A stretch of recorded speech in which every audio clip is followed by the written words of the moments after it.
Qu'est-ce qu'une œuvre? Vous avez toujours voulu savoir ce qu'est une œuvre. Alors, qu'est-ce qu'une œuvre? Eh bien, tout d'abord, il faut savoir que pour qu'il y ait une œuvre, il faut qu'il y ait un auteur. Donc, il y a au départ un humain qui a fait une création.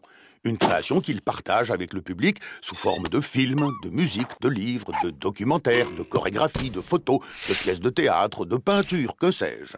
C'est ça, une œuvre.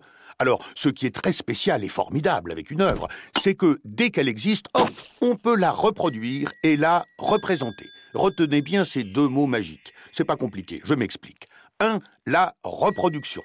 C'est comme dans la nature. Se reproduire, c'est faire des petits. Dans notre cas, l'œuvre est recopiée, reproduite sur un support. J'ai bien dit recopier, pas pirater. C'est interdit de pirater, vous vous rappelez. Bon, reprenons.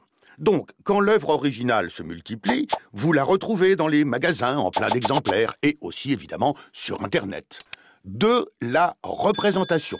Représenter une œuvre, c'est la partager avec des gens. Ça peut se passer dans une salle de cinéma, sur une scène ou même à la maison. Par exemple, quand vous regardez la télé en famille. C'est le cercle familial, comme on dit.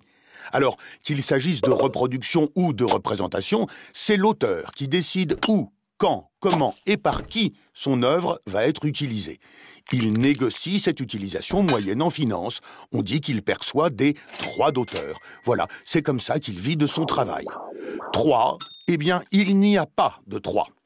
En guise de conclusion, et pour nous résumer, retenez qu'une œuvre, c'est une création qui peut se multiplier pour le plus grand plaisir de tous et celui de son auteur, qui, pour protéger et gérer ses droits, fait partie d'une société d'auteurs. Mais qu'est-ce qu'une société d'auteurs? Ah, ça, c'est une autre question.